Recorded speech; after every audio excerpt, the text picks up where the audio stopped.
Myself introduce. My name is Rahul Joshi.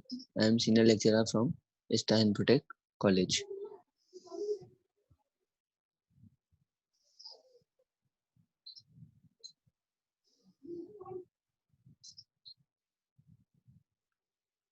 Let's start our workshop of HTML and CSS. तो day first के schedule में हम देखेंगे कि what is the website, types of website, introduction of website,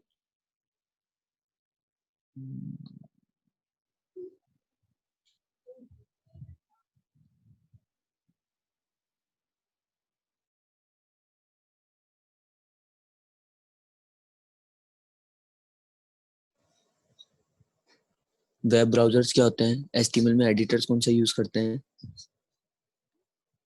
HTML में tags कितने types के होते हैं, हेडिंग टैग क्या होता है, फॉर्मेटिंग टैग क्या होता है, पैराग्राफ, लिंक, इमेज कैसे शो करते हैं हम, टेबल कैसे क्रिएट करते हैं।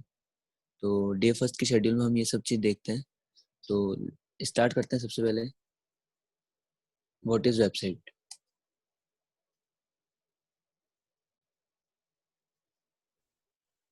अब वेबसाइट इज अ कलेक्ट, तो हमारे पास एक वेब पेज होता है, multiple web pages, collection of web pages से हम एक मल्टीपल वेबसाइट क्रिएट कर सकते हैं। ठीक है, तो website is a collection of web pages multimedia content. तो उस वेबसाइट के अंदर क्या होता है, हमारे कंटेंट होते हैं, इमेज, टैग्स, मल्टीमीडिया मतलब वीडियो, ऑडियो हो गए, इमेजेस हो गई। तो यहाँ पर लिखा है कि a website is a collection of web pages multimedia content which are identified with a common domain name and publish on at least on web server, जिसको हम एक डोमेन नेम से आइडेंटिफाई करते हैं और उसको एक वेब सर्वर पर पब्लिश्ड कर देते हैं, यानी कि होस्टिंग लेकर उसको पब्लिश्ड कर देते हैं। Example of website R amazon.com, flipkart.com, snapdeal.com, google.com, ये सब हमारे वेबसाइट्स हैं। फिर हम देखते हैं टाइप्स ऑफ वेबसाइट्स। तो हमारे पास there are basically two main types of website, static and dynamic. दो टाइप की वेबसाइट होती है, स्टैटिक और डायनेमिक। स्टैटिक वेबसाइट कौन सी होती है? A static website is one that is written using a client-side scripting language such as HTML, CSS, JavaScript. Static website जो होती है वो किसमें लिखी होती है, उसका कोड किसमें होता है? क्लाइंट साइड स्क्रिप्टिंग लैंग्वेज में। अब क्लाइंट साइड स्क्रिप्टिंग लैंग्वेज कौन कौन सी होती है? HTML, CSS, JavaScript, jQuery, ये सारी जितनी भी लैंग्वेजेस होती है हमारी कौन सी होती है? Client side scripting language. There is no interaction with database, तो इसमें कोई भी इंटरेक्शन नहीं होता डेटाबेस से। Content of web page can not be change at run time, इसमें कंटेंट भी जो होते हैं वो हमारे रन टाइम पे चेंज नहीं होते हैं। डायनेमिक कौन सी होती है? A dynamic website is one that is written using a server side scripting language such as PHP, ASP, JSP। तो जो हमारी डायनेमिक वेबसाइट होती है वो हमारी सर्वर साइड स्क्रिप्टिंग लैंग्वेज में लिखी होती है। और सर्वर साइड स्क्रिप्टिंग लैंग्वेज कौन कौन सी होती है? PHP, ASP, JSP। There is interaction with database, तो इसमें जो इंटरेक्शन होता है वो भी डेटाबेस से होता है। Content of web page can be change, इसमें हमारे कंटेंट भी हम चेंज करते रहते हैं, रन टाइम पे चेंजेस होते रहते हैं। नेक्स्ट हम देखते हैं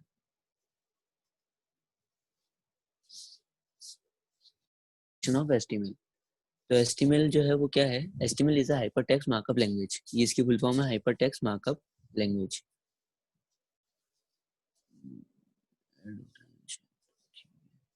it is use to design web page using markup language. इसका यूज क्यों करते हैं? वेब पेज को डिजाइन करने के लिए। HTML is a combination of hypertext and markup language. HTML का जो कॉम्बिनेशन है वो किससे है?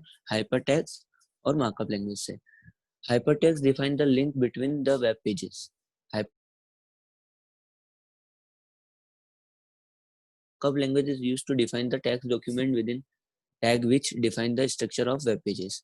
ठीक है, जो हमारे मार्कअप लैंग्वेज उसका मतलब क्या हो गया? हमारे पेज के ऊपर टैग्स डॉक्यूमेंट, ठीक है, टैग्स लगाना, इमेज लगाना, ऑडियो वीडियो, उससे मार्कअप लैंग्वेज से हो गया।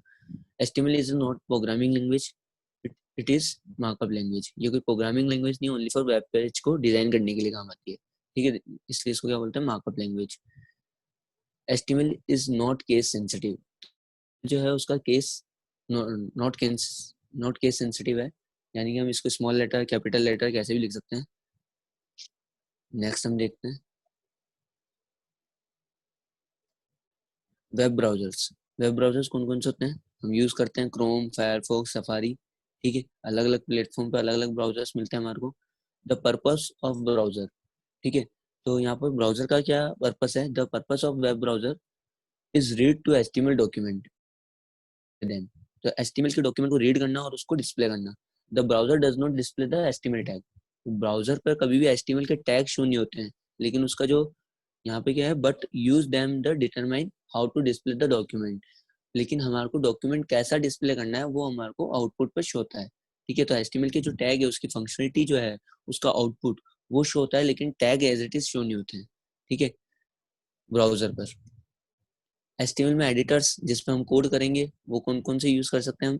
एचटीएमएल में नोटपैड यूज करो, आप नोटपैड प्लस प्लस यूज करो, ऐसे और भी एडिटर्स होते हैं, सबलाइम वगैरह, सबलाइम भी है, उसको भी यूज कर सकते हैं हम। नेक्स्ट हम देखते हैं एचटीएमएल में टैग्स कितने टाइप के होते हैं, टाइप ऑफ टैग्स।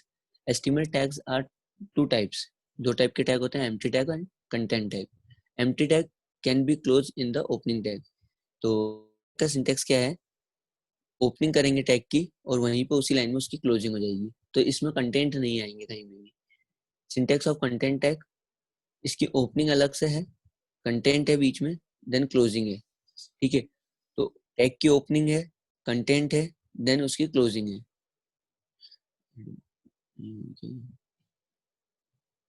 ठीक है, अब क्लोजिंग जो है हमारे कहाँ से होगी, टैग नेम से पहले फॉरवर्ड स्लैश से क्लोजिंग होगी। तो ये था, नेक्स्ट हम देखते हैं बेसिक स्ट्रक्चर।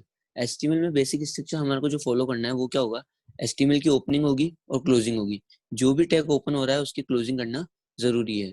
ठीक है, तो उसको क्लोज करना जरूरी है। तो एचटीएमएल की ओपनिंग हुई यहाँ पर, एचटीएमएल की क्लोजिंग हुई, हेड की ओपनिंग, हेड की closing, title opening closing, body की ओपनिंग क्लोजिंग। टाइटल है पेज का टाइटल जो हमारे ब्राउजर के ऊपर टॉप पर दिखेगा, बॉडी जो हमारे वेब पेज के वाइट सेक्शन पे शो होगा। Save the HTML page, HTML page को सेव कैसे करना है, you can use either dot HTML और डॉट एचटीएम, तो हम दोनों तरीके से कर सकते हैं, डॉट एचटीएम डॉट एचटीएम से भी कर सकते हैं, ये फाइल का एक्सटेंशन है। देयर इज नो डिफरेंस, इन दोनों में कोई भी डिफरेंस नहीं है। ठीक है, तो दोनों तरीके से आप सेव कर सकते हो, डॉट एचटीएमएल से और डॉट एचटीएम से।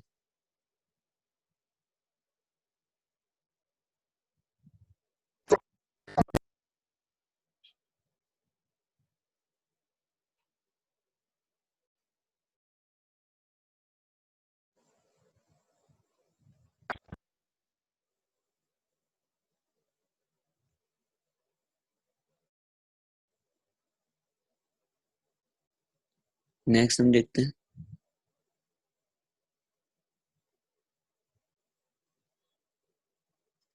Heading tag. एचटीएमएल में हेडिंग टैग कौन कौन से होते हैं?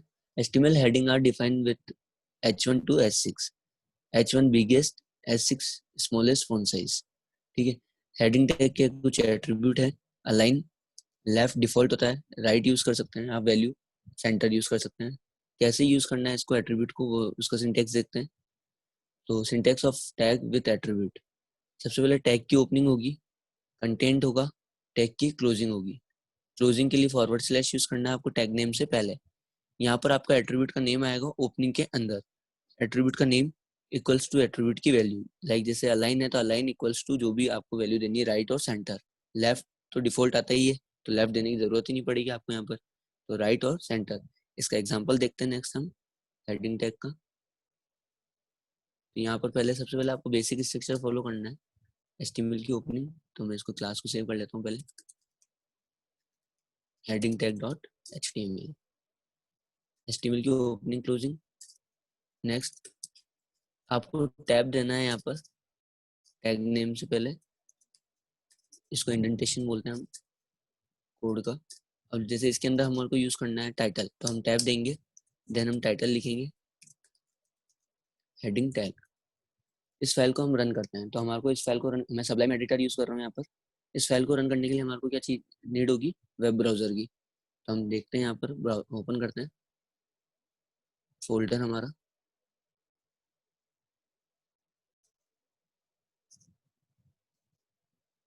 तो ये रही हमारी फाइल। तो यहाँ पर आप देखेंगे टॉप स्क्रीन पर हमारे को शो रहा है यहाँ पर टाइटल, जो हमने अभी टाइटल में दिया है। तो ये हमारा हेड सेक्शन है, ये हमारा बॉडी सेक्शन है। ठीक है,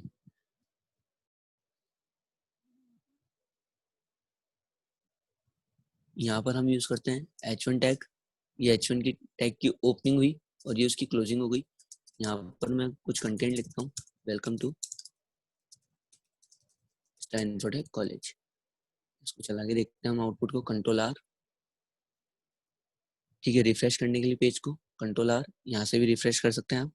तो यहाँ पर हम देखेंगे हेडिंग टैग आ गया है। नेक्स्ट हम यूज करते हैं H2, कंटेंट में कॉपी कर लेता हूँ, यहाँ पेस्ट कर देता हूँ, कंट्रोल एस। जब भी हमारे को फाइल में कुछ भी चेंजेस करने हैं, चेंजेस करने के बाद हमारे को उस फाइल को सेव करना होगा। सेव करने के बाद हम जाके यहाँ पर रिफ्रेश करेंगे, देन आउटपुट मिलेगा। अगर हम सेव नहीं करेंगे तो हमारे को एज इट इज पहले जैसा था वैसा का वैसा मिलेगा। ठीक है, तो फाइल के अंदर कुछ भी चेंजेस करें आप, सेव करें, देन यहाँ पर आके रीलोड करें उस पेज को। तो यहाँ पर H2 आ गया। यहाँ पर H1 का फोन साइज बड़ा है, यहाँ पर H2 का साइज उससे छोटा है। तो ऐसे हम और भी यूज करेंगे H3, ऐसे H4 H5 आप यूज करें, H6 में यूज कर देखेंगे फोन साइज क्या होते जा रहे हैं, यहाँ पर डिक्रीज होते जा रहे हैं। ठीक है, देन हम देखते हैं इसका एट्रीब्यूट। एट्रीब्यूट कैसे यूज करना है, जैसे H1 लिखा, ठीक है, कंटेंट लिखा है, H1 की क्लोजिंग करी, ये टैग की ओपनिंग क्लोजिंग हुई। ओपनिंग के अंदर आपको लिखना है एट्रीब्यूट का नेम, अलाइन, यहाँ पर उसकी वैल्यू देनी है कि आपको वैल्यू कौन सी यूज करनी है। ठीक है, जैसे मैंने यहाँ पर करा सेंटर, तो H1 की एट्रीब्यूट से वैल्यू क्या हो जाएगी, यहाँ पर सेंटर हो जाएगी। तो यहाँ पर क्या हो गया, हमारे को आउटपुट सेंटर में मिल गया। ऐसे ही हम अगर इसको राइट में करना चाहते हैं तो राइट भी कर सकते हैं हम। यहाँ पर हमारे को राइट। नेक्स्ट हम टैग देखते हैं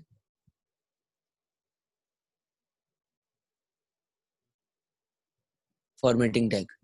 फॉर्मेटिंग टैग क्या है, बोल्ड करना, इटैलिक, अंडरलाइन करना, डिलीट, मार्क, सब स्क्रिप्ट, सुपर स्क्रिप्ट और स्मॉल। फॉर्मेटिंग मतलब किसी भी टेक्स्ट को फॉर्मेटिंग करना, जैसे हम वर्ड, एक्सेल, पावर पॉइंट में करते हैं, बोल्ड करते हैं किसी टेक्स्ट को, इटैलिक भी करते हैं, अंडरलाइन भी करते हैं। तो ये सब चीजें क्या है, किसी भी टेक्स्ट को फॉर्मेट करना। ठीक है, तो इसको देखते हैं हम, इसका एग्जाम्पल सेव करते हैं फाइल को, फॉर्मेटिंग टैग डॉट HTML।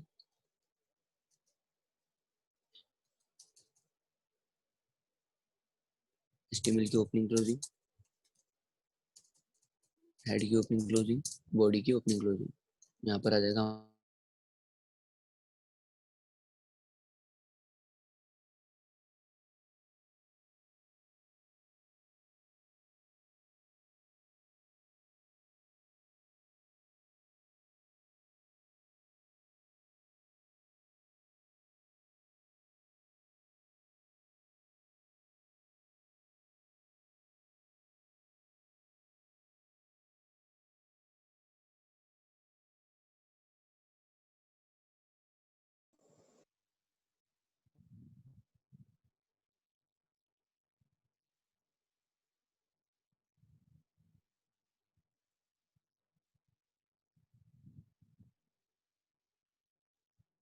ठीक है, आप सबलाइन यूज करें, जैसे अपन ने यहाँ पर बोल्ड टैग यूज करा, फिर इटैलिक टैग यूज करा।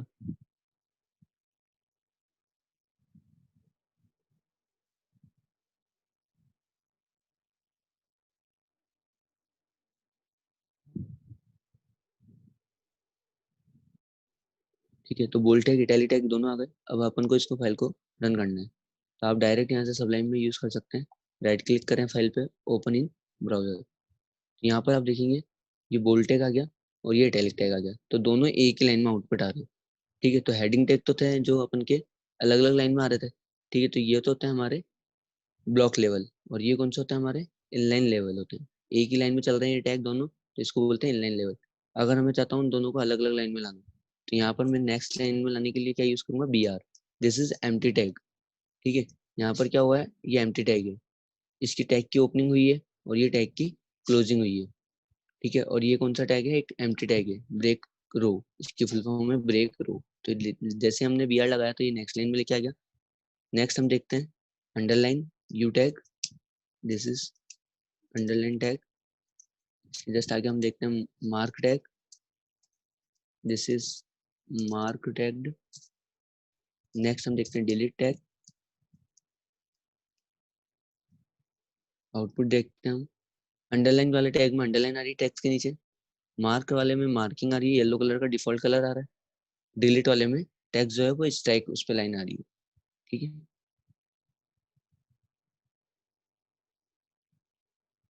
नेक्स्ट हम देखते हैं यहाँ पर स्मॉल टैग।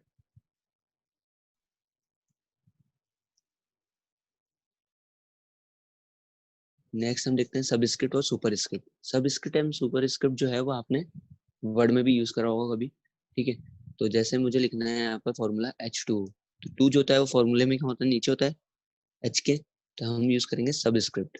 तो टू के ऊपर हम पर्टिकुलर क्या यूज करेंगे, सबस्क्रिप्ट SUB। लाइक इस टाइप से आउटपुट दिखेगा आपको यहाँ पर।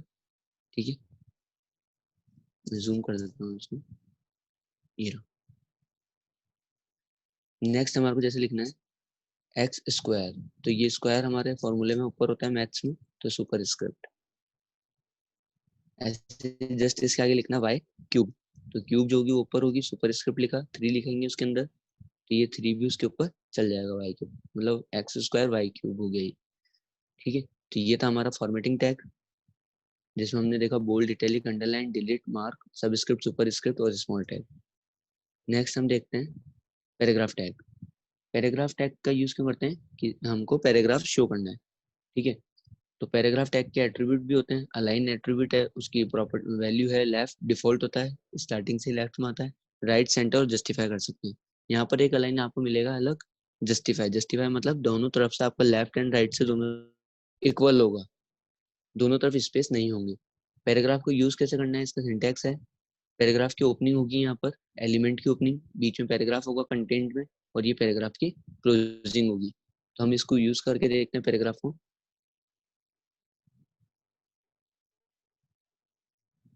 पैराग्राफ टैग को यूज करके देखते हैं हम, इसके लिए अलग फाइल बना दी मैंने।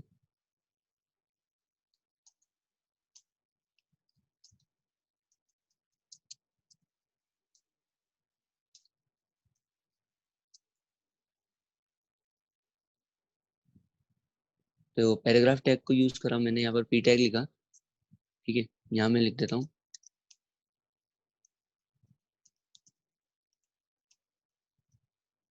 ठीक है, ये मैंने एक पैराग्राफ लिख दिया, एक लाइन लिखी है, उसमें मैं कॉपी पेस्ट कर देता हूँ ताकि ये पैराग्राफ हो जाए।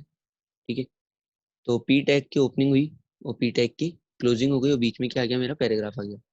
इसको रन करके देखते हैं, डायरेक्ट सबलाइन में है, तो राइट क्लिक करें फाइल पर, ओपन इन ब्राउजर करें, तो यहाँ पर ही पैराग्राफ आ गया। इसका डिफॉल्ट अलाइन कहाँ आ रहा है, लेफ्ट साइड आ रहा है, तो राइट साइड में क्या आ रहे हैं, हमारे स्पेसेस आ रहे हैं। मुझे इसको राइट में शिफ्ट करना है, तो मैं इसका एट्रीब्यूट यूज करूंगा, कौन सा, अलाइन। मैंने इस पैराग्राफ को कॉपी करा, पैराग्राफ की ओपनिंग के अंदर मैंने लिखा,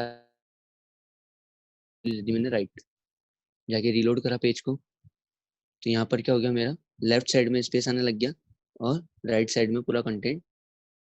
ठीक है, नेक्स्ट हम ऐसे ही अगर सेंटर यूज करते हैं, तो नेक्स्ट अगर हम ऐसे ही जस्टिफाई यूज करते हैं, दोनों के आउटपुट हम देखेंगे।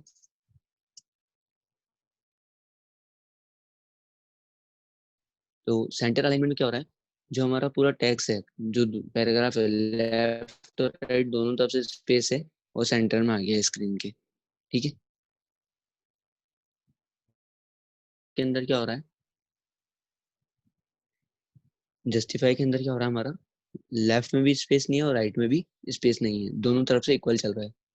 ठीक है, सेंटर के अंदर क्या हो रहा था हमारा, लेफ्ट और राइट दोनों तरफ से स्पेस आ रहे हैं। जस्टिफाई में क्या हो रहा है, दोनों तरफ से स्पेस नहीं आ रही।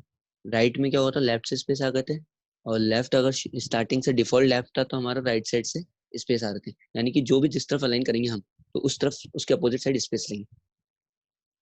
ठीक है, ये पैराग्राफ टैग था हमारा। नेक्स्ट हम देखते हैं लिंक टैग, यानी कि एंकर टैग। इसका यूज क्यों करते हैं, the anchor tag define a hyper link, hyper linking करने के लिए। ठीक है, आपने वर्ड में भी करा होगा, कोई अपन हाइपर लिंक बनाते हैं, बुकमार्क बनाते हैं, तो किसी टेक्स्ट पे क्लिक करते हैं तो गूगल ओपन हो गया। ठीक है, कोई डॉक्यूमेंट ओपन हो जाता है, तो हाइपर लिंकिंग करना बोलते हैं, which is use to link one page पर भेजने के लिए हम इसका यूज करते हैं। The most important attribute of the anchor tag is the HREF attribute. तो एंकर टैग का इंपॉर्टेंट एट्रीब्यूट कौन सा है? HREF। HREF की फुल फॉर्म है यहाँ पर हाइपर रेफरेंस। ठीक है, HREF की फुल फॉर्म क्या है? Hyper reference, which indicate the links designation. ठीक है, जो भी आपको जहाँ पर भी उसको टारगेट करना है उसको वो लिंक आप यहाँ पर दें। ठीक है, तो इसका सिंटेक्स क्या है? एंकर टैग की ओपनिंग क्लोजिंग, बीच में आपने कंटेंट लिखा, लाइक जैसे गूगल लिखा हुआ है। HREF में आपको इस टैग्स के ऊपर जैसे मैं क्लिक करूँ गूगल पे तो गूगल की वेबसाइट खुल जाए, तो उसका URL दे दिया मैंने कहाँ पर? हाइपर रेफरेंस के अंदर। यूज करके देखते हैं हम एक बार इसको,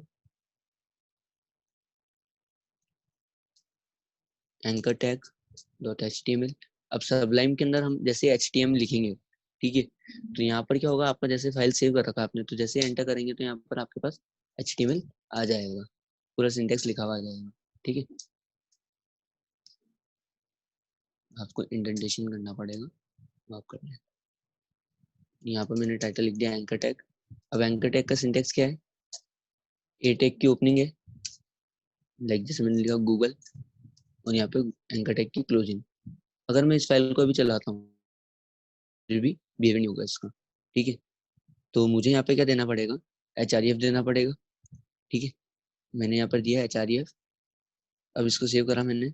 अब इसको पेज को जाके रिफ्रेश करता हूँ, तो यहाँ पर क्या होगा, इसके नीचे अंडरलाइन भी आ गई और यहाँ पर कर्सर मेरा चेंज हो गया, कर्सर पॉइंटर के अंदर आ गया है। अब जैसे अभी मैं इस पर क्लिक करूंगा तो अभी तो कुछ हाइपर रेफरेंस दिया ही नहीं, तो सेम पेज रिलोड। अब मैं यहाँ पर दे देता हूँ मेरा गूगल का लिंक। तो गूगल का लिंक देने के लिए मुझे प्रोटोकॉल बताना पड़ेगा पहले। कोई सा भी पेज का लिंक देना है आपको प्रोटोकॉल जरूर बताना है। प्रोटोकॉल दो टाइप के होते हैं, HTTPS और STTP होते हैं। तो S सिक्योर के लिए पर्पस होता है, और S अगर विदाउट S है, STTP है, तो सिक्योर नहीं होता है। ठीक है, तो यहाँ पर मैंने लिंक कर दिया, पेज को रीलोड कर दिया। अब जैसे मैं इस पर क्लिक करूंगा तो यहाँ पर मेरे पेज के ऊपर क्या खुल जाएगा? गूगल ओपन हो जाएगा।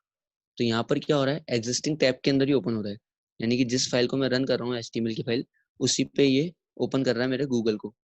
ठीक है, मैं क्या चाहता हूँ, जैसे हम क्लिक करें तो ये न्यू टैब के अंदर मेरे गूगल को ओपन कर दे इस टाइप से। ठीक है, तो उसके लिए क्या करना पड़ेगा मुझे? यहाँ पर इसके एट्रीब्यूट यूज करना पड़ेंगे। तो HREF एट्रीब्यूट मैंने बता ही दिया आपको। टारगेट, टारगेट का मतलब क्या होगा यहाँ पर, कि आपको डॉक्यूमेंट को कहाँ पर ओपन करना है, specific where to open the link document target value. तो इसकी जो वैल्यू होती है सेल्फ होती है, अंडरस्कोर सेल्फ, ये अंडरस्कोर है जो कि डिफॉल्ट है। अभी अपन ने देखा कि सेल्फ विंडो में ओपन हो रहा है। अंडरस्कोर न्यू लिखने से क्या होगा, वन टाइम ओपन हो जाएगा न्यू विंडो में, फिर अनदर टाइम ओपन नहीं होगा न्यू विंडो में। अंडरस्कोर ब्लैंक लिखने से क्या होगा, ऑलवेज हमेशा कहाँ पर ओपन होगा? न्यू विंडो में ओपन होगा। तो हम यूज करके देखते हैं एक बार इसको। जैसे मैंने एंकर टैग लिखा, यहाँ पर मैं लिखता हूँ टारगेट अंडरस्कोर न्यू। ठीक है, जाके पेज को रिफ्रेश करता हूँ तो ये भी इनलाइन लेवल होते हैं। तो नेक्स्ट इसी के जस्ट आगे आ गया ये। अब जैसे ही मैं इस पर क्लिक करूंगा तो ये क्या करेगा? न्यू टैब में ओपन करेगा। तो ये रही मेरी क्लास फाइल, तो यहाँ पर है इसके पास में, और मेरी जो गूगल मैंने ओपन करा था वो यहाँ पर है। ठीक है, वापस से क्लिक करता हूँ मैं। जैसे मैंने क्लिक करा इस पर तो न्यू टैब के अंदर क्या होगा, मेरा गूगल ओपन हो गया। अब मैं मेरी क्लास फाइल पे जाकर वापस से क्लिक करता हूँ। मैं मेरी क्लास फाइल पे जाता हूँ और मैं वापस से इस पर क्लिक करता हूँ तो क्या होगा यहाँ पर, ये उसी टैब पे ऊपर जाके उसको रीलोड कर देगा, क्योंकि उसने एक बार देख लिया कि यहाँ पर ओपन है वो विंडो, ऑलरेडी ओपन थी ये विंडो गूगल वाली। तो उसने क्या करा, वहां जाके उसको रिफ्रेश कर दिया। मैं इसको क्लोज कर देता हूँ। ऐसे ही हम यूज करते हैं अंडरस्कोर न्यू की जगह अंडरस्कोर ब्लैंक। अंडरस्कोर ब्लैंक जैसे ही यूज करूंगा मैं, यहाँ पर क्या होगा, थर्ड वाले पे क्लिक करता हूँ मैं, थर्ड गूगल पे। ठीक, जैसे मैं क्लिक करूंगा तो ओपन हो गई नई विंडो। नेक्स्ट मैंने उसको क्लोज नहीं करा है, वापस जाके मैं थर्ड वाले पे क्लिक करूंगा तो हमेशा क्या करेगा, ये न्यू टैब ओपन करेगा ही करेगा। अब मैं सेकंड वाले पे क्लिक करूंगा तो अभी मैंने सेकंड वाले पे क्लिक करा ही नहीं। ठीक है, तो अब मैं जैसे ही क्लिक करूंगा तो वन टाइम तो ओपन करेगा ही, लेकिन अब मैंने उसको क्लोज नहीं करा और वापस से क्लिक करूंगा तो ये उसी टैब पर जाके उसको क्या कर देगा, रीलोड कर देगा। ठीक है, तो यहाँ पर क्या हो रहा है, न्यू के अंदर ये चेक करेगा कि आपने पहले अगर ओपन कर रखा है न्यू के थ्रू, ठीक है, तो वो उसी को जाके क्या कर देगा, रीलोड कर देगा। और ऑलवेज अंडरस्कोर ब्लैंक क्या करेगा, आपके पेज को न्यू टैब में ओपन करेगा ही करेगा। तो ये था हमारा एंकर टैग। नेक्स्ट हम देखते हैं इमेज टैग। इमेज टैग का यूज क्यों करते हैं? In HTML image are defined the with the IMG tag. ठीक है, हमारे को पेज पर इमेज यूज करनी है, इमेज डिस्प्ले करनी है, तो आईएमजी टैग होता है। The IMG tag is empty tag. आपको दिख ही रहा है जैसे ये एम्प्टी टैग है, ये इसमें ओपनिंग क्लोजिंग अलग से है नहीं। ठीक है, इसमें कोई कंटेंट्स नहीं आएंगे। It's content attribute only. इसमें जो कंटेंट आएंगे वो ओनली फॉर किस में आएंगे? हमारे एट्रीब्यूट के अंदर आएंगे। And does not have a closing tag. ठीक है, इसकी क्लोजिंग यहीं पर है, अलग से है नहीं। The most important attribute of IMG tag is the SRC attribute. जैसे एंकर टैग के अंदर इंपॉर्टेंट टैग कौन सा था, एट्रीब्यूट कौन सा था? एचआरईएफ। वैसे आईएमजी टैग के अंदर एट्रीब्यूट कौन सा इंपॉर्टेंट है? SRC. SRC means source. Source कैसा देना है हमारे को? इमेज का नेम देना है। इमेज का नेम देने के बाद हमारे को यहाँ पे क्या करना है? एक्सटेंशन देना है। एक्सटेंशन क्या होगा हमारा यहाँ पर? Dot JPG, dot PNG. ठीक है, इस टाइप की जो चीज होगी हमारी वो क्या होगी?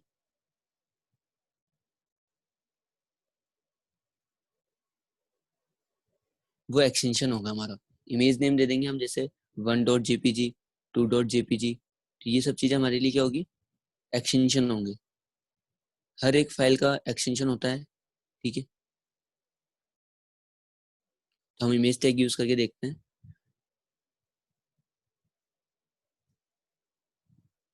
तो यहाँ पर मैं एक फाइल क्रिएट करता हूँ, image tag dot H T M L.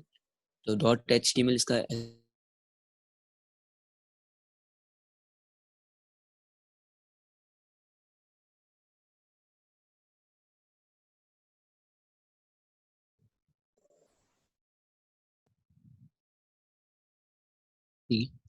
Head की ओपनिंग क्लोजिंग और बॉडी की क्लोजिंग ओपनिंग क्लोजिंग। टाइटल दे दिया मैंने इमेज टैग। रन करके देखते हैं, राइट क्लिक करके open in browser direct. Image tag आ गया यहाँ पर। अब मुझे इसके अंदर इमेज शो करनी है, तो मैंने ये लिखा IMG टैग। ये इसकी ओपनिंग और ये इसकी यहीं पे क्लोजिंग होगी। ये एक एम्प्टी टैग है। अभी इसका आउटपुट तो कुछ भी शो नहीं होगा। आउटपुट कौन सा है? SRC। SRC का मतलब है सोर्स। ठीक है, तो यहाँ पे हमारे को इमेज का सोर्स देना है। जो इमेज हम यहाँ पर दे रहे हैं वो हमारी जहाँ पर ये फाइल सेव है उसी लोकेशन पर हम उस इमेज को रखेंगे।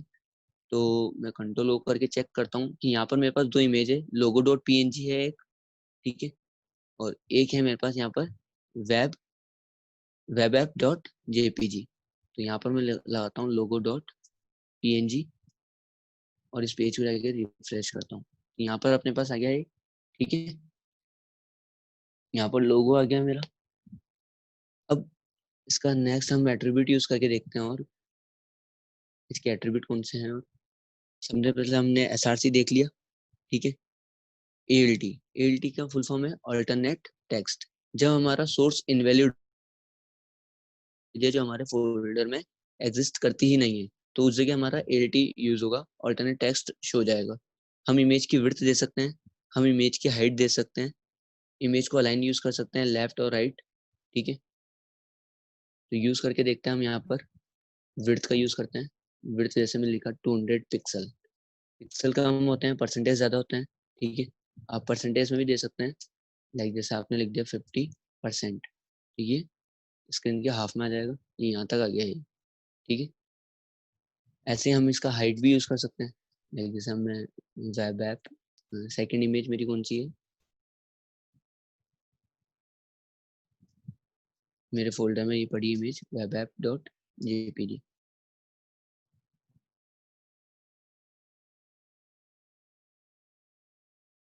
अंडरस्कोर।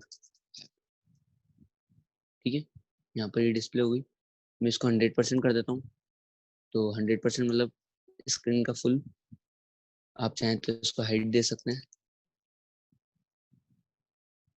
तो ये हाइट हो गई। ठीक है,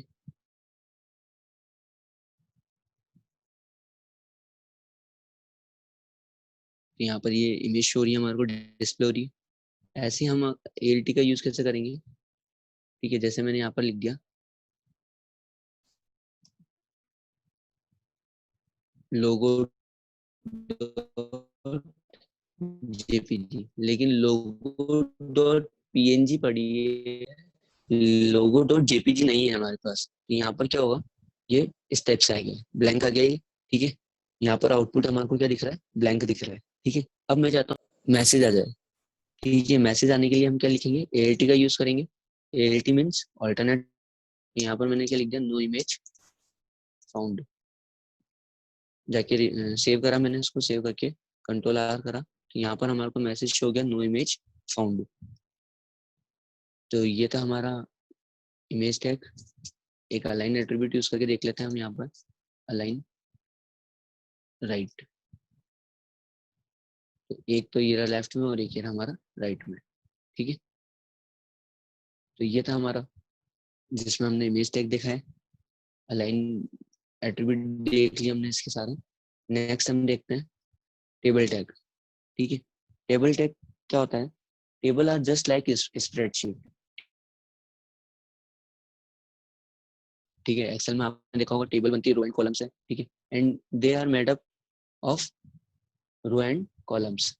तो रोज एंड कॉलम से एक टेबल बनती है। ठीक है, उस एक टेबल के अंदर रो भी होगी और कॉलम्स भी होंगे। The estimate table are created using the table tag. Table create करने के लिए एस्टिमेट में कौन सा टैग यूज करना है, टेबल टैग का यूज करना है। ठीक है, which the TR tag is use to create a table row. Table row create करने के लिए TR टैग का यूज करना है।